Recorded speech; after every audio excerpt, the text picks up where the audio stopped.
بسم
الله الرحمن الرحيم.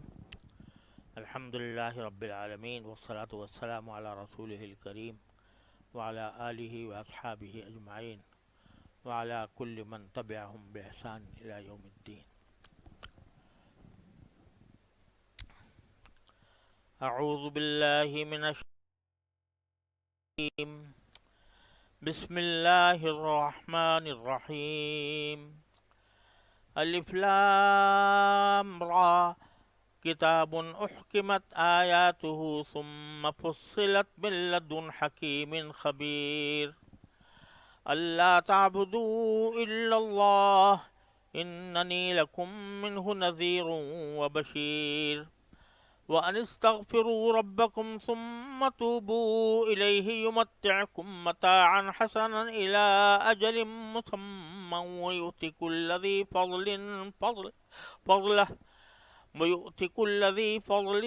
فضله وإن تولوا فإني أخاف عليكم عذاب يوم كبير. إلى الله مرجعكم وهو على كل شيء قدير. ألا إنهم يثنون صدورهم ليستخفوا منه ألا حين يستغشون ثيابهم يعلم ما يسرون وما يعلنون إنه عليم بذات الصدور. یہ سورہ ہود کی ابتدائی آیات ہیں اور یہاں سے سورہ ہود شروع ہو رہی ہے، اور یہ بھی بحثیت مجموعی مکی صورت ہے جو ہجرت سے پہلے نازل ہوئی تھی. البتہ ایک دو آیتوں کے بارے میں بعض روایات میں ہے کہ وہ مدینہ منورہ میں نازل ہوئیں، اور اس کا مضمون تقریباً وہی ہے، بنیادی مضمون جو سورہ انعام، سورہ اعراف اور سورہ یونس مکی صورتوں کا کہ توحید، رسالت اور آخرت کے مضامین کو ثابت کرنا، اور پچھلے انبیاء کرام علیہم الصلاۃ والسلام کے واقعات سے لوگوں کو عبرت دلانا. جن حضرت نوح علیہ الصلاۃ والسلام، حضرت ہود علیہ السلام، حضرت صالح علیہ السلام وغیرہ کے واقعات کچھ اختصار کے ساتھ پیچھے سورہ اعراف میں بھی گزرے ہیں اور سورہ یونس میں بھی گزرے ہیں، لیکن وہاں اختصار تھا، اور سورہ ہود میں یہ سارے واقعات بڑی تفصیل سے اور بڑے فصیح و بلیغ اور نہایت مؤثر انداز میں بیان فرمائے گئے. اس لیے یہ صورت انبیاء کرام کے واقعات میں زیادہ مفصل اور زیادہ مؤثر انداز سے انسان کو متوجہ کرتی ہے. مثلا حضرت نوح علیہ السلام کا واقعہ پیچھے سورہ یونس میں بھی گزرا تھا، سورہ اعراف میں بھی گزرا تھا، مگر مختصر تھا. بلکہ حضرت نوح علیہ السلام کے نام سے ایک مستقل سورت ہے سورہ نوح 29ویں پارے میں.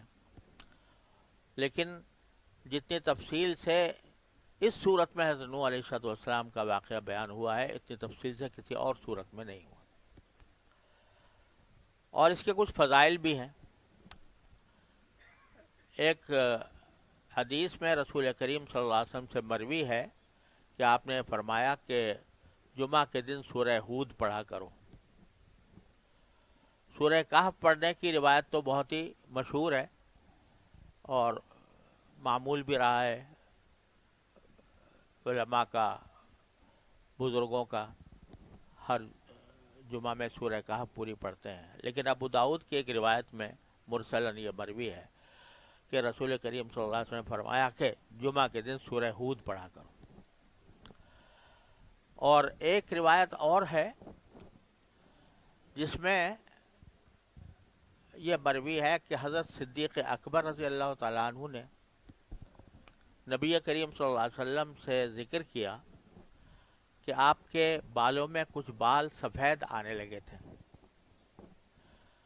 تو حضرت صدیق اکبر رضی اللہ تعالیٰ عنہ نے یہ عرض کیا کہ یا رسول اللہ آپ پر بڑھاپا جلدی آ رہا ہے، یعنی بال جلدی سفید ہو رہے ہیں.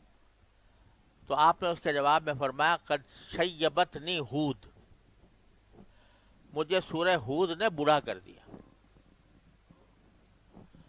اور بعض روایات میں سے کچھ اور صورتوں کا بھی ذکر ہے، سورہ ہود کے علاوہ سورہ مرسلات کا، سورہ قارعہ کا،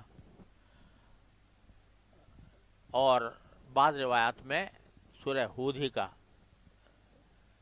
ذکر فرمایا گیا ہے کہ اس صورت نے مجھے بوڑھا کر دیا. اب بوڑھا کرنے کی کیا وجہ تھی؟ یعنی آپ کے اوپر گویا اس صورت کی وجہ سے اتنا زیادہ فکر آپ کو لاحق ہوئی اور اتنی زیادہ آپ کو پریشانی ہوئی کہ جس کی وجہ سے جلدی بال سفید ہونے لگے. تو اس کی ایک وجہ تو یہ ہے کہ جیسا میں نے عرض کیا کہ اس میں پچھلی قوموں کے واقعات بڑی تفصیل کے ساتھ بیان کیے گئے ہیں کہ جب انہوں نے اپنے پیغمبر کی بات نہیں مانی تو ان کو کس طریقے سے ہلاک اور تباہ و برباد کیا گیا. تو ان واقعات کی وجہ سے سرکار دو عالم صلی اللہ علیہ وسلم کو یہ فکر لاحق رہی کہ کہیں میری امت کے ساتھ بھی ایسا نہ ہو جائے، اس لیے آپ کو فکر زیادہ تھی. اور ویسے بھی حدیث میں آتا ہے کہ کان دائم الفکرۃ متواصل الاحزان، رسول کریم صلی اللہ علیہ وسلم ہر وقت کچھ نہ کچھ سوچتے رہتے تھے اور ایسا لگتا تھا کہ مسلسل کسی غم میں ہے. تو غم تھا اپنی امت کا کہ یہ امت کہیں گمراہ نہ ہو جائے اور گمراہ ہو کر اس کا حشر وہ نہ ہو جو پچھلی امتوں کا ہوا. تو ایک تو وجہ یہ تھی، اور دوسری وجہ ایک روایت میں ہے کسی بزرگ نے رسول کریم صلی اللہ علیہ وسلم کی خواب میں زیارت کی. تو رسول کریم صلی اللہ علیہ وسلم سے پوچھا کہ یا رسول اللہ آپ نے فرمایا کہ آپ کو سورہ ہود نے بوڑھا کر دیا، تو سورہ ہود کی کون سی بات ایسی ہے جس سے آپ کو زیادہ بوجھ ہوا یا جس سے زیادہ آپ کو پریشانی لاحق ہوئی؟ وہ کون سی بات ہے سورہ ہود کی؟ تو اس پر جواب میں خواب میں نبی کریم صلی اللہ علیہ وسلم نے خواب میں یہ ارشاد فرمایا کہ فاستقم کما امرت. سورہ ہود میں آخر سورت کے قریب یہ آیا ہے کہ رسول کریم صلی اللہ علیہ وسلم کو خطاب کر کے اللہ تعالیٰ نے فرمایا کہ تم اسی طرح استقامت دکھاؤ جیسے کہ تم کو حکم دیا گیا ہے، یعنی اسی طرح جم کر رہو جس جماؤ کا تمہیں حکم دیا گیا ہے. تو خواب میں آپ نے یہ فرمایا کہ یہ جو مجھے حکم دیا گیا تھا کہ استقامت سے کام لوں ہر حال میں، اس نے مجھے مجھے زیادہ مجھ پر بوجھ ہے کہ میں واقعتاً اس میں جو حکم دیا گیا ہے استقامت کا، میں واقعتاً اس کا حق ادا کر رہا ہوں یا نہیں کر رہا ہوں۔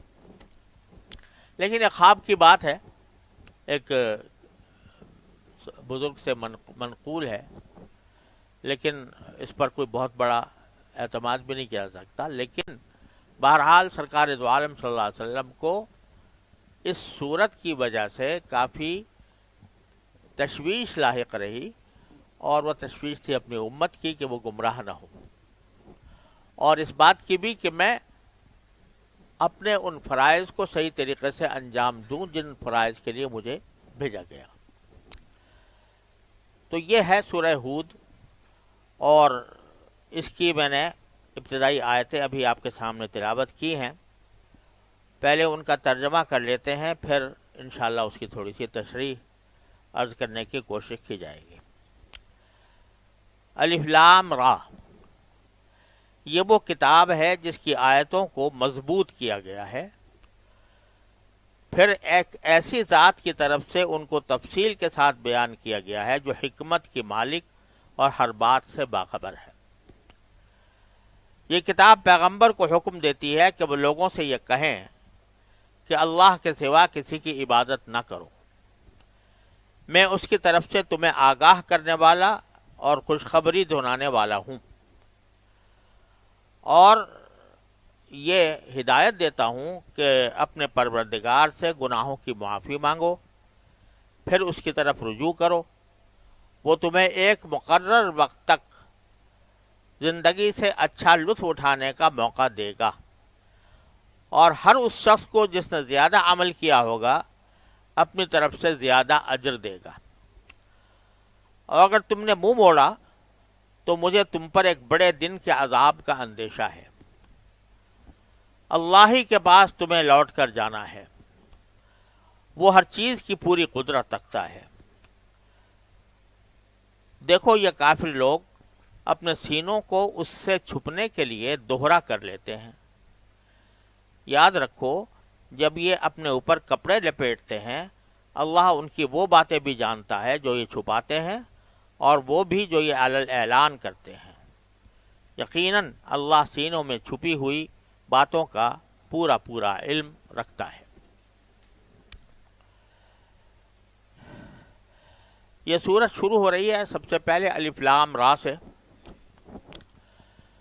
اور پیچھے بھی یہ بات گزری ہے کہ یہ حروف ہیں جو مختلف صورتوں کی ابتدا میں نازل ہوئے ہیں، جیسے الف لام میم، یا یہ الف لام را، الف لام میم را وغیرہ۔ ان کی صحیح مراد سوائے اللہ تعالیٰ کے کوئی نہیں جانتا۔ رسول کریم صلی اللہ علیہ وسلم کو علم عطا فرمایا گیا ہوگا، لیکن عام لوگوں کے لیے اس کی سمجھ ممکن نہیں ہے، اور یہ ایک طرح سے اللہ تبارک و تعالیٰ نے اپنی کتاب کے ایک خصائص میں یہ بات رکھی ہے کہ اس کی صورتوں کے آغاز میں کچھ حروف ایسے ہیں جو کسی کی سمجھ میں اس کے پورے معنی نہیں آتے، تو یہ ایک طرح سے متشابہات میں سے ہے، یعنی ان چیزوں میں سے ہے جن کی صحیح حقیقت ہمیں معلوم نہیں ہے۔ اللہ تبارک و تعالیٰ جب کبھی اللہ تعالیٰ اپنے ایمان اور عمل صالح کے ساتھ اپنے پاس بلائیں تو وہاں میدان حشر میں اللہ تبارک و تعالیٰ بہت سے حقائق کا علم عطا فرمائیں گے، اس میں امید ہے کہ ان حروف مقطعات کا علم بھی شامل ہوگا۔ اور ایسی آیات کے بارے میں جو فوراً سمجھ میں نہیں آتی، سورہ آل عمران کے شروع میں اللہ تعالیٰ نے خود فرمایا کہ ہم نے کچھ آیتیں ایسی نازل کی ہیں جو متشابہات ہیں، اور ان کی صحیح مراد اللہ کے سوا کوئی نہیں جانتا۔ لہذا جو پختہ علم رکھنے والے ہیں وہ تو یہ کہتے ہیں کہ بھئی اس کے جو بھی معنی ہے منہ پر ایمان لاتے ہیں، اور اس کے تشریح کے پیچھے نہیں پڑتے۔ تو یہی طریقہ سلف صالحین کا ہے متشابہات کے بارے میں، کہ اس کا علم اللہ تعالیٰ ہی کو ہے اور کسی اور کو اس کی فکر میں نہ پڑنا چاہیے، اور ان کی معنی کے اوپر کوئی ایمان کی بات موقوف بھی نہیں. یعنی متشابہات ہمیشہ ایسی چیزیں ہوتی ہیں جن پر ایمان لانے کا یا جن کو سمجھنے کا انسان مکلف نہیں. یعنی آخرت میں ہم سے نہیں پوچھا جائے گا کہ الف لام را کے معنی کیا تھے، الف لام میم کے معنی کیا تھے، اور نہ ان حروف کے ذریعے کوئی ایسا حکم دیا گیا ہے کہ جو ہمیں معلوم نہ ہو. شریعت جو ہے وہ نام یا عقیدوں کی درستی کا ہے یا اعمال کی درستی کا ہے. تو عقیدوں کی درستی اور اعمال کی درستی کے لیے قرآن و حدیث میں تفصیل کے ساتھ بیان ہو چکا ہے. کوئی بات ایسی نہیں رہی کہ جس پر ایمان لانا، جس پر عمل کرنا ضروری ہو اور ہمیں نہ بتائی گئی ہو قرآن و سنت میں. تو یہ حروف بھی ایسے ہی ہیں کہ ان کے اوپر ان کا جاننا کسی شرعی حکم کے لیے موقوف علیہ نہیں ہے. نہ ہم سے قبر میں یا حشر میں پوچھا جائے گا کہ ان حروف کے کیا معنی تھے. لہذا ان کو اللہ تعالیٰ ہی پر چھوڑنا چاہیے. آگے یہاں سے سورت شروع ہوئی ہے کہ کتاب احکمت آیاتہ. ھذا یہاں پر معذوف ہے کہ یہ کتاب ہے جس کی آیات کو محکم بنایا گیا ہے. احکمت احکمہ احکامن سے نکلا ہے، اور اس کے معنی عربی زبان میں ہوتے ہیں کسی چیز کو مضبوط بنانا. یعنی ایسا بنانا کہ جیسا اس کے بہترین حال کا تقاضا ہے اس طرح اس کو بنانا، اس کو احکام کہتے ہیں. کہ یہ اس کی آیتیں محکم ہیں یعنی مستحکم ہیں، مضبوط ہیں. ان کو اللہ تبارک و تعالیٰ نے بڑا مضبوط بنایا ہے، اور اس میں ایک حکمت کا پہلو بھی داخل ہے. اس کے مادہ اشتقاق میں حکمت بھی ہے. تو اللہ تبارک و تعالیٰ نے اس کو مضبوط بنایا ہے اور حکمت پر مشتمل بنایا ہے. اور اس کے خاص طور پر اس لیے ذکر فرمایا گیا کہ اس سے پہلے جو کتابیں اللہ تعالیٰ نے نازل فرمائی تھیں، موسیٰ علیہ السلام پر تورات، عیسیٰ علیہ السلام پر انجیل، داؤد علیہ السلام پر زبور، یہ ساری کتابیں ایسی تھیں کہ اپنے وقت کے ساتھ خاص تھیں، اور جس قوم کی طرف بھیجی گئی تھی وہی اس کے مخاطب تھے، اور ان کی حفاظت کا اللہ تعالیٰ نے کوئی ذمہ نہیں لیا تھا کہ بھئی یہ کتابیں ہم آخر تک باقی رکھیں گے جوں کی توں.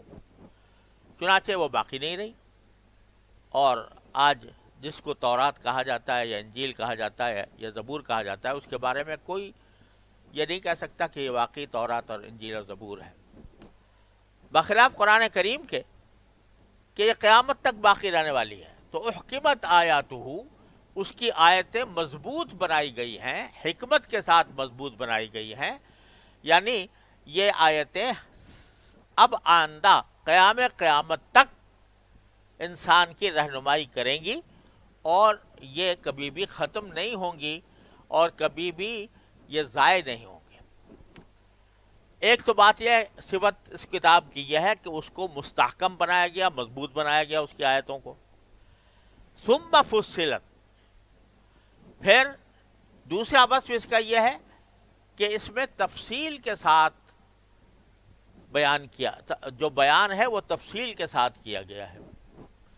تفصیل کے معنی یہ ہوتے ہیں کہ ایک چیز کا اگر آپ بیان کر رہے ہیں تو اس کے جتنے پہلو ہوتے ہیں ان سب پہلوؤں کو مد نظر رکھ کر کوئی بات کی جائے.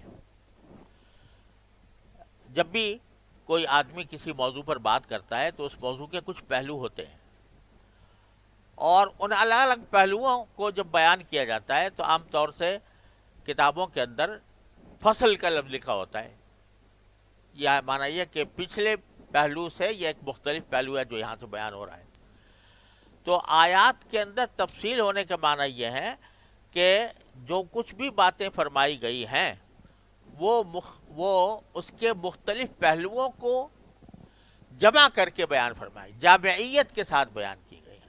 یعنی اس میں عقائد بھی ہیں، اس میں عبادات بھی ہیں، اس میں اخلاق بھی ہیں، اس میں معاشرت بھی ہے، یہ اور معاملات زندگی کے جو خرید و فروخت وغیرہ سے متعلق ہیں وہ بھی ہیں، خاندانی امور، نکاح و طلاق کے مسائل وہ بھی ہیں.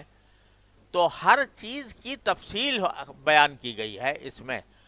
تو ایک طرف یہ محکم ہے، مضبوط ہے، حکمت والی ہے، اور دوسری طرف مفصل ہے، یعنی زندگی کے تمام شعبوں سے متعلق اس میں ہدایات اللہ تبارک و تعالی نے دی ہیں. اور فرمایا کہ من لدن حکیم خبیر. یہ آیتیں آئی ہیں اس ذات کی طرف سے جو بڑی حکمت والی ہے اور بہت باخبر ہے. آیتوں کی دو صفتیں بیان کی تھی نا، کہ ایک تو یہ مضبوط ہے، مستحکم ہے، حکمت والی، حکمت کے ساتھ مستحکم ہے. یہ کس کی طرف سے آئی ہے؟ حکیم کی طرف سے. اور تفصیل ہے، یعنی ہر چیز کا بیان ہے، تو یہ کس کی طرف سے آئی ہے؟ خبیر کی طرف سے، جو پوری طرح باخبر ہے. تفصیل وہی کر سکتا ہے جو کسی چیز کے تمام پہلوؤں سے باخبر ہو، تو وہ تفصیل کے ساتھ بیان کر سکتا ہے. تو اللہ تبارک و تعالیٰ جب اپنی صفات بیان فرماتے ہیں، صفات تو بے شمار ہیں اللہ تعالیٰ کی، اسماء حسنہ بہت سارے ہیں، لیکن ہر جگہ وہ صفت بیان فرماتا ہے کہ جو اس جگہ کے مناسب ہوتی ہے. تو یہاں پر من لدن اللہ بھی کہہ سکتے تھے، من لدن غفور الرحیم بھی کہہ سکتے تھے، لیکن من لدن حکیم خبیر، یہ حکمت والے کی طرف سے اور باخبر کی طرف سے ہے. یہ بلاغت قرآن کریم کی کہ ہر جگہ وہ اس لفظ کے مناسب صفات اپنے ذکر کرتا ہے. ایک روایت میں ہے کہ ایک مرتبہ ایک دیہاتی تھا، بالکل دیہاتی، پڑھتا یعنی جانتا وانتا کچھ نہیں تھا، عربی جانتا تھا بس. عرب کے دیہاتی جو ہوتے ہیں وہ اپنی لغت کے اعتبار سے عربی کے بڑے ماہر ہوتے تھے، بڑے فصیح و بلیغ ہوتے تھے دیہاتی لوگ. تو ایک شخص نے اس کو ایسے ہی کہا کہ دیکھو تمہیں پتہ ہے قرآن کریم کتنا بڑا معجزہ ہے اللہ تعالیٰ کا، اس میں فصاحت و بلاغت کتنی بڑی ہے. تو اچھا، اس نے کہا اچھا سناؤ کچھ. تو اس نے آیت پڑھی، الزانیۃ والزانی فجلدوا کل واحد منہما مئۃ جلدۃ ولا تأخذکم بہما رأفۃ من اللہ واللہ غفور رحیم. اس نے کہا غلط ہے، یہ قرآن نہیں ہے، نہیں ہو سکتا. کیا بات ہے کہ یہ ہو ہی نہیں سکتا، کیونکہ قرآن پہلے کہہ رہا ہے کہ جو شخص زنا کرے، مرد ہو یا عورت ہو، اس کو 100 کوڑے لگاؤ اور اس کے اوپر کوئی ترس نہ کھانا، کوئی رحم نہ کرنا اس کے اوپر. پھر اس کے بعد اللہ غفور الرحیم کیسے آ گیا؟ اس کے بعد اللہ غفور الرحیم نہیں آ سکتا. تو اس لیے تم جو کہہ رہے ہو یہ غلط ہے، قرآن ہے ہی نہیں، قرآن یہ کہہ ہی نہیں سکتا. تو اس نے پھر صحیح کر کے پڑھا، اس نے کہا اللہ عزیز الحکیم. سمجھے آپ؟ تو ہر جگہ جہاں اللہ تبارک و تعالیٰ نے اپنی صفتیں بیان فرمائی ہیں تو وہ پچھلی جو باتیں ہو رہی ہیں اس سے مناسبت رکھنے والی بات بیان فرماتے ہیں اللہ تعالیٰ اپنی صفت کی.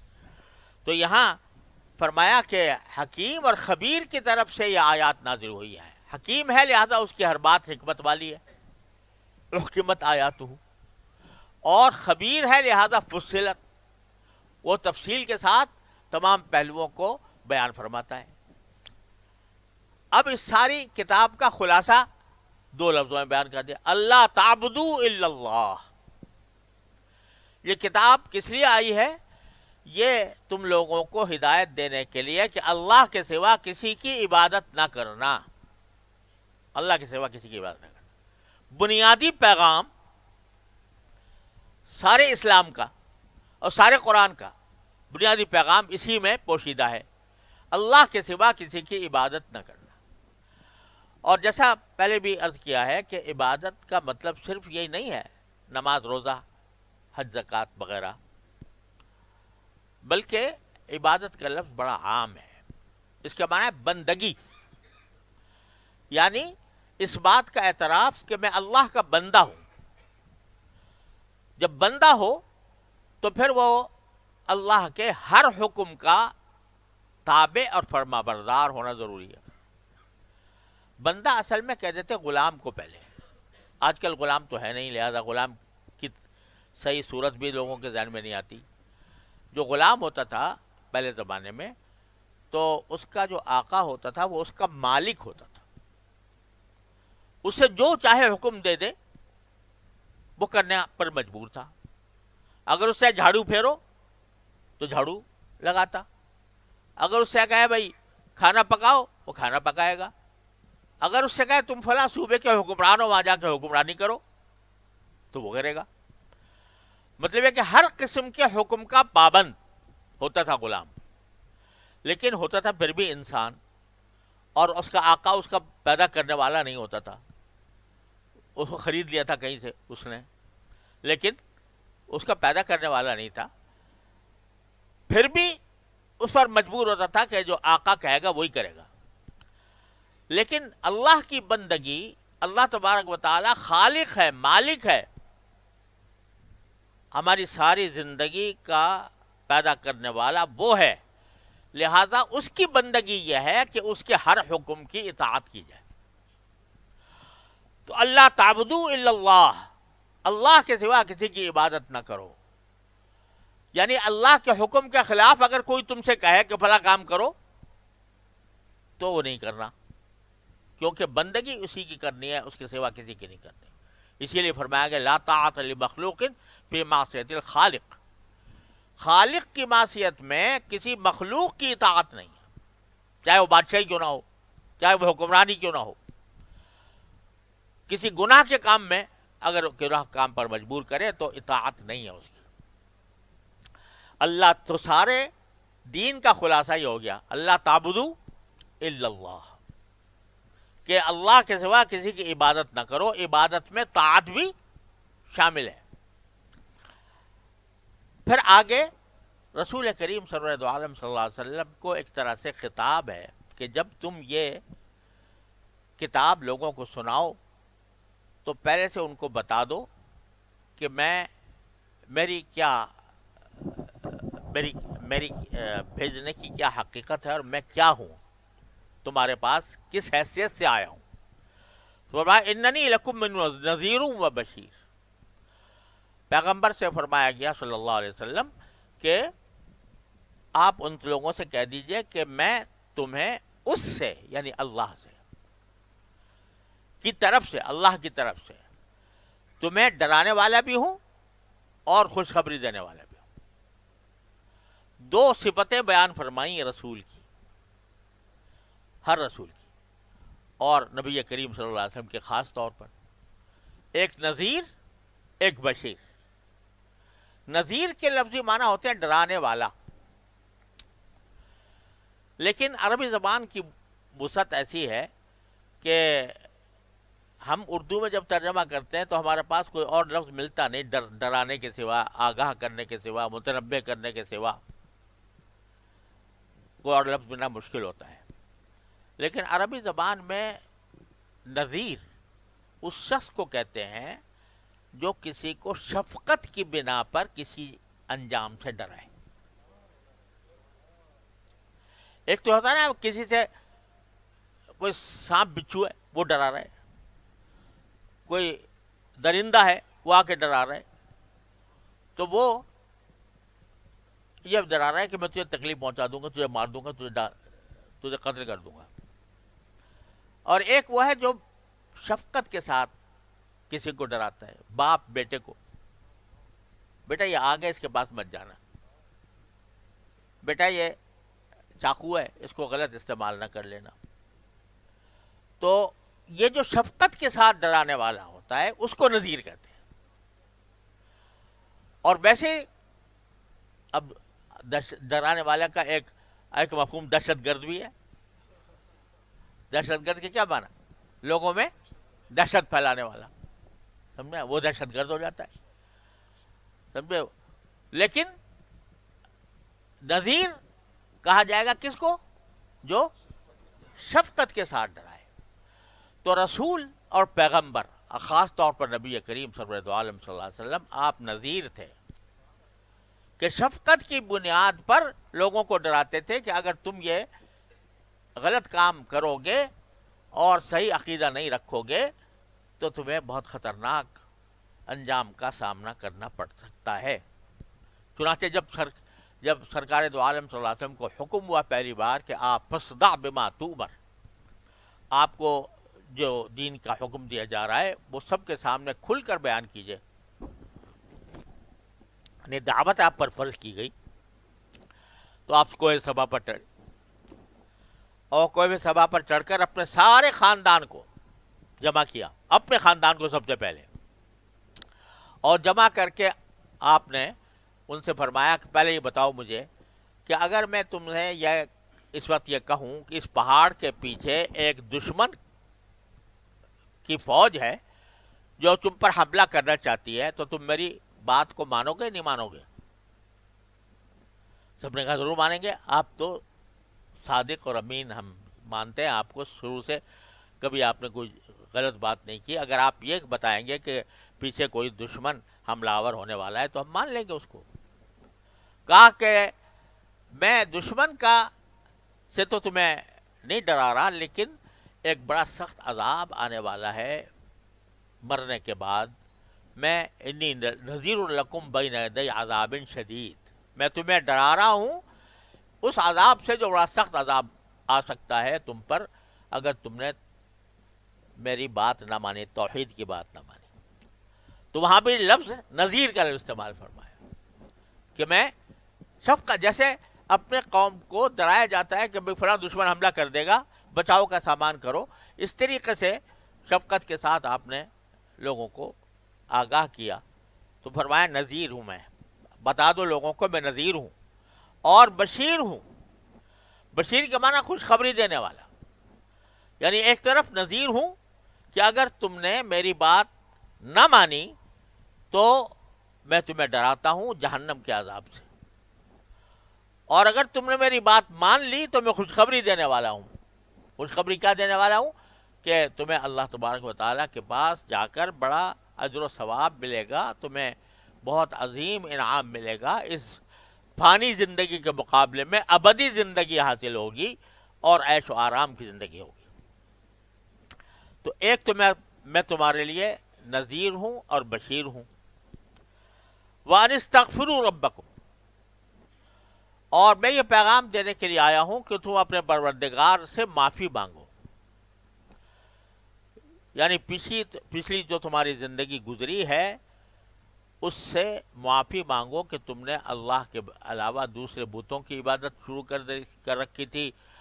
اللہ تعالیٰ جن چیزوں سے منع کرتا ہے اس کو تم نے اختیار کیے ہوئے تھے، تو اس پر اللہ سے معافی مانگو. ثم توبوا الیہ، پھر اسی کی طرف رجوع کرو. دو چیزیں بیان فرمائی، ایک استغفار اور ایک توبہ.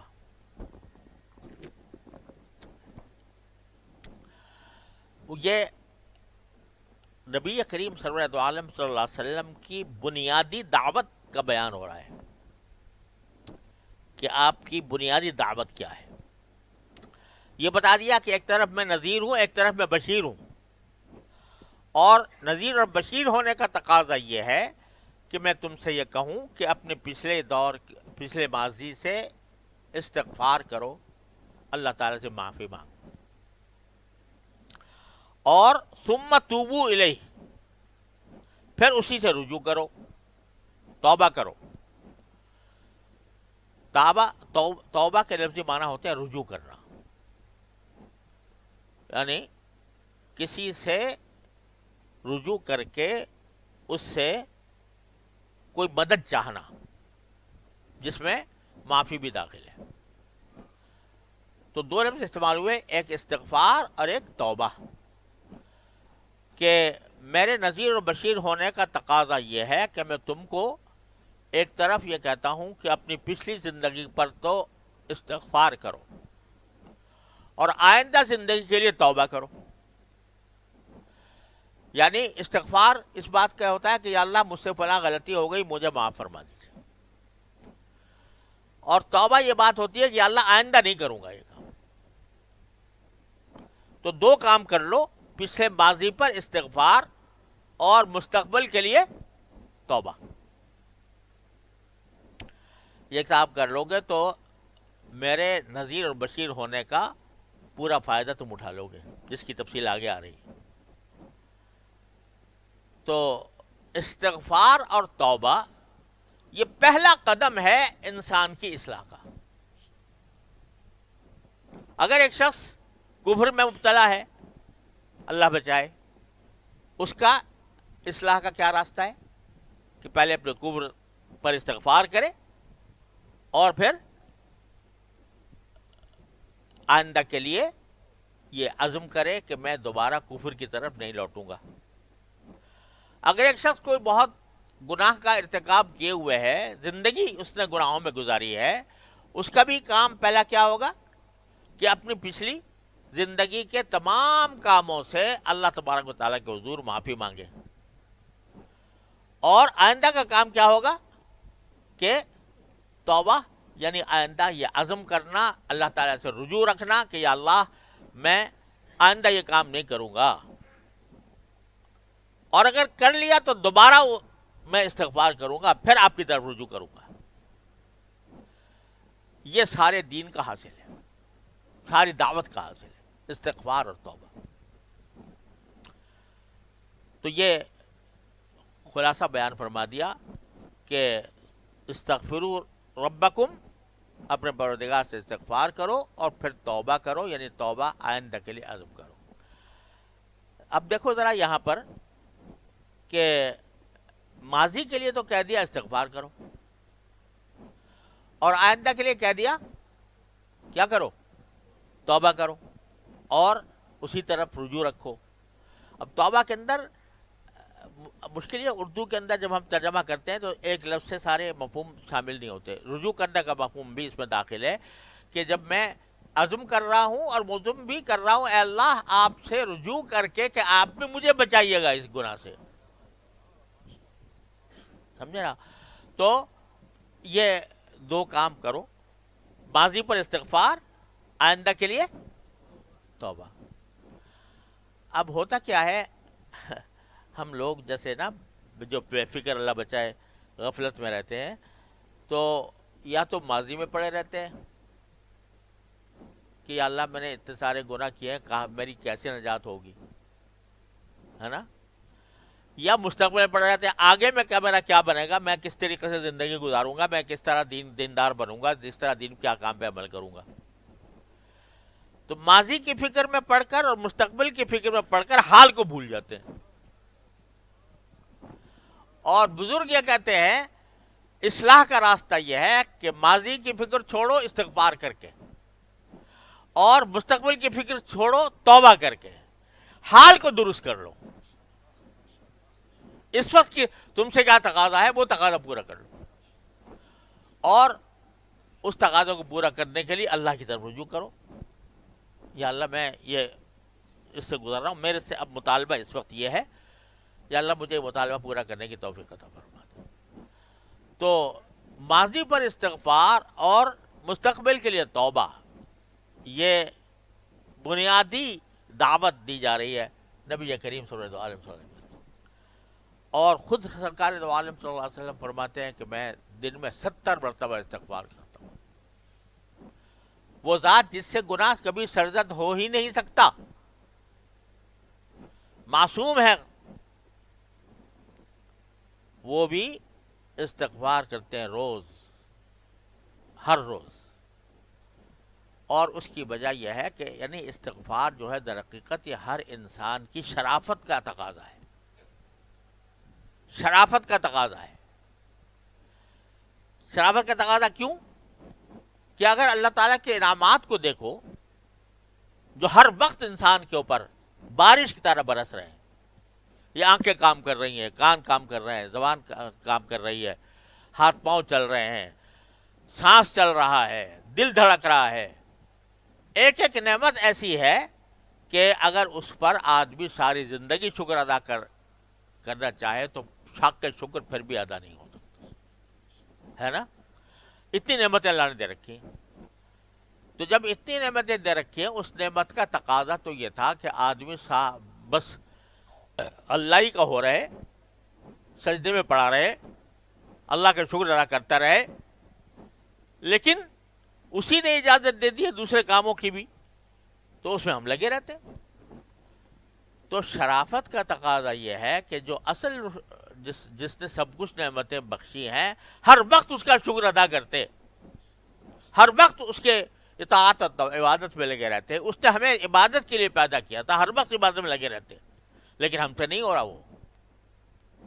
اس نے ہم سے مطالبہ بھی نہیں کیا, اس کا کرم یہ ہے. اس نے ہم سے مطالبہ بھی نہیں کیا کہ ہر وقت سجدے میں پڑا رہا کرو. تو جو اتنا بڑا محسن ہے, جس نے ہمیں زندگی دی, جس نے ہمیں آنکھ دی, جس نے ہمیں ناک دی, جس نے ہمیں کان دیے, جس نے ہمارا دل بنایا, جس نے ہمارے پھیپھڑے بنائے, جس کی وجہ سے ہماری سانس چل رہا ہے, اتنا بڑا منعم محسن ہے, تو اس کا حق کے شکر تو ادا ہو ہی نہیں سکتا. جب نہیں ہو سکتا تو کم از کم اتنا تو کر لو کہ معافی مانگ لیا کرو, استغفار, کہ اللہ آپ کی نعمتوں کا حقیقی شکر تو ادا ہو ہی نہیں سکتا, لہذا میں آپ کے بارگاہ میں معافی مانگتا ہوں. تو اسے میں کہہ رہا ہوں شرافت کا تقاضا ہے. استغفار کیا ہے؟ شرافت کا تقاضا ہے. ایک بہت بڑا محسن ہے, آپ اتنا بڑا محسن ہے, اس نے فرض کرو کسی آدمی نے, آپ بالکل یعنی قلاش تھے, اس نے تمہارے لیے گھر بنایا بہت عالیشان, اس گھر میں تمہیں بسایا, اس کی ساری چیزیں اس میں لا کر رکھ دی, اور اس کو تمہیں پیسے بھی دے دیے کہ تم ماہانہ خرچ کے تمہیں پیسے دیتا ہے, ہر وقت بھیج دیتا ہے. تو کیا ہوگا اب؟ اس کا تو ہر وقت شکر نکلے گا نا دل سے کہ بھئی کیسا اس نے میرے لیے انتظام کیا ہے نا. تو وہ شکر جب پورا ادا نہ ہو تو یہ کہنا بھائی معاف کرنا, ہم سے آپ کا شکر ادا نہیں ہو سکتا, سمجھے نا. تو استغفار تو در حقیقت شرافت کا تقاضا ہے کہ جس منعم اور محسن نے اتنی نعمتوں سے نوازا ہے, اس نعمتوں کا میں شکر ادا کر نہیں پا رہا, لہذا استغفار. اسی واسطے نماز کے بعد جب نماز پڑھ کے فرض فارغ ہوتے تو رسول کریم صلی اللہ علیہ وسلم 3 مرتبہ فرماتے استغفر اللہ استغفر اللہ استغفر اللہ. یہ کاہے پر استغفار ہو رہا ہے؟ کہ اللہ جو آپ کی نعمتوں کے شکر کا حق تھا, آپ کی عبادت کا جو حق تھا, وہ ہم سے ادا نہیں ہو سکا, لہذا استغفار. تو یہ میں کہتا ہوں شرافت کا تقاضا ہے, بندگی کا تقاضا ہے. لہذا کتنا ہی کوئی مقدس پارسا آدمی ہو, استغفار سے مستغنی نہیں. اور پھر استغفار کر کے فرمایا کہ بس ہم سے ہی رجوع رکھا کرو, ثم توبوا الیہ, ہم سے ہی رجوع رکھا کرو. یعنی ارادہ تو کر لو کہ آئندہ میں کوئی کام اللہ کی رضا کے خلاف نہیں کروں گا, لیکن چونکہ تم ہو انسان, لہذا ہو سکتا ہے کبھی بھٹک جاؤ, کبھی بہک جاؤ, تو پھر ہمارے پاس آ جانا, پھر رجوع کر لینا, ثم توبوا الیہ, پھر اسی کی طرف رجوع کرنا. یہ ہے ساری زندگی کا حاصل. اپنی کوتاہی پر معافی, آئندہ کے لیے عزم, کبھی لغزش ہو جائے فوراً دوبارہ اللہ کی طرف رجوع. اس کا نتیجہ کیا ہوگا؟ فرمایا کہ یمتعکم متاعا حسنا الی اجل مسمى. میں نے بتلایا تھا نا کہ میں یعنی نذیر ہوں اور بشیر ہوں, ڈرانے والا ہوں اور خوشخبری دینے والا ہوں. اچھا, وہاں تو کہا تھا پہلے ڈرانا والا اور پھر خوشخبری دینے والا, نذیر کا ذکر پہلے, بشیر کا بعد میں, خوشخبری پہلے دے دی. یعنی جو ترتیب تھی نا وہ تو فرمایا انی لکم منہ نذیر و بشیر, میں ڈرانے والا ہوں اور خوشخبری دینے والا ہوں. اب اس کا تقاضا یہ تھا کہ دونوں باتیں کرتے نا, اور اسی ترتیب سے کرتے کہ ڈرائے تھے پہلے اور خوشخبری دیتے بعد میں. لیکن پہلے خوشخبری کیا, یمتعکم متاعا حسنا الی اجل مسمى. جب یہ کام کرو گے کہ اللہ کے سوا کسی اور کی عبادت سے اپنا ہاتھ اٹھا لیا اور استغفار اسی سے کیا، توبہ اسی سے کی، اور رجوع اسی کی طرف رہے، تو کیا ہوگا؟ اللہ تبارک و تعالی تم کو اللہ تبارک و تعالی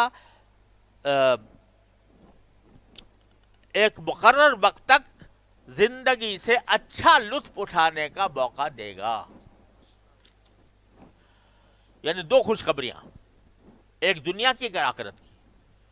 دنیا کی خوشخبری یہ کہ اگر تم اللہ کی طرف رجوع کیے رہو گے ہمارے اس حکم کے مطابق، تو اللہ تبارک و تعالی تمہیں اس زندگی سے اچھا لطف اٹھانے کا موقع دے گا۔ کیا مطلب؟ کہ جب کوئی اطاعت کی زندگی گزار رہا ہو، باری تعالیٰ کے حکم کے مطابق چل رہا ہو، تو اللہ تبارک و تعالیٰ اس کو زندگی بھی اچھی دیتے ہیں۔ اب کوئی شخص پوچھے کہ جی بہت سے لوگ تو ایسے ہوتے ہیں جو غربت میں زندگی گزار رہے ہیں، لیکن خوب سمجھ لو کہ اگر اس کا دل اللہ تعالیٰ کے ساتھ لگا ہوا ہے تو وہ غربت میں بھی لطف محسوس کرتا ہے، غربت میں بھی زندگی کا سکون اس کو حاصل ہوتا ہے۔ گناہ گار کو جتنی بھی دولت مل جائے وہ پریشانی ہی پریشانی میں رہے گا، اور غریب اور اطاعت گزار کو، جو اللہ تعالیٰ کے طریقے پر چلنے والا ہو، اس کو اگر غربت بھی ہے تو وہ سکون سے رہے گا، شکوہ نہیں کرے گا کہ بھئی میں غریب ہو گیا۔ تو متاعن حسنن، اچھا سامان دنیا کا اس کو ملے گا۔ اچھا سامان کس طرح ملے گا؟ کم از کم رزق تو ملے گا ہی۔ رزق کا وعدہ تو اللہ تعالیٰ نے کر رکھا ہے، وہ ملے گا، دال روٹی ملے یا بریانی اور قورمہ ملے، لیکن ملے گا، اور اس میں اس کو اطمینان حاصل ہوگا، تو اس لیے لطف اٹھانے کا موقع ملے گا۔ متاعن حسنن وَيُؤْتِ كُلَّ ذِي فَضْلٍ فَضْلَهُ۔ یہ جو ہم نے کہا کہ بھئی استغفار کرو گے، توبہ کرو گے، اور پھر معمول کے مطابق ایک اچھے مسلمان کی زندگی گزارو گے، تو تمہیں ایک خاص معین وقت تک، یعنی تمہاری موت تک، تمہیں زندگی کا لطف اٹھانے کا موقع دیں گے۔ لیکن جس نے کچھ اس کم سے کم مقدار سے زیادہ عمل کیا، یؤتی کل ذی فضل، یعنی جو زیادہ عمل کرنے والا ہو۔ ایک تو ہے نا بھئی ہم نے فرائض الحمدللہ ادا کر دیے اور گناہوں سے طلبکار پرہیز کر لیا، لیکن ساتھ زیادہ وقت ہمارا اپنے دنیاوی مشاغل میں گزر رہا ہے۔ اور ایک وہ ہے جو فرائض کے ساتھ نفلیں بھی پڑھتا ہے، تلاوت بھی کرتا ہے، ذکر بھی زیادہ کرتا ہے، اعمال صالحہ اس کے زیادہ ہیں، لوگوں کی مدد کرتا ہے، لوگوں کے ساتھ تعاون کرتا ہے، لوگوں کو فائدہ پہنچاتا ہے، تو وہ ہے ذی فضل، یعنی زیادہ عمل کرنے والا۔ تو جو زیادہ عمل کرنے والا ہوگا اپنی طرف سے، تو اللہ اپنی طرف سے اس کو زیادہ دے گا۔ یؤتی کل ذی فضل فضلہ، اپنی طرف سے اس کو زیادہ دے گا۔ اب یہ کیا معنی اپنی طرف سے زیادہ دے گا؟ یہ کیا زیادہ ہوگا؟ وہ اس کی یہاں تفصیل بیان نہیں فرمائی، اسی ابہام میں لطف ہے، سمجھے آپ؟ اسی ابہام میں لطف ہے۔ جیسے دوسری جگہ قرآن نے فرمایا کہ جو اچھے عمل کرتے ہیں ان کے لیے الحسنی وزیادہ، ان کو اچھا انجام ملے گا اور کچھ اور بھی۔ وہ کچھ اور جو ہے وہ اس کے اجمال ہی میں لطف ہے کہ ہم اپنی طرف سے کچھ اور بھی دیں گے تمہیں، سمجھے نا؟ یؤتی کل ذی فضل فضلہ، کچھ اور بھی دیں گے۔ اب وہ کیا اور ہوگا جو اللہ کہہ رہا ہے کہ اور دیں گے؟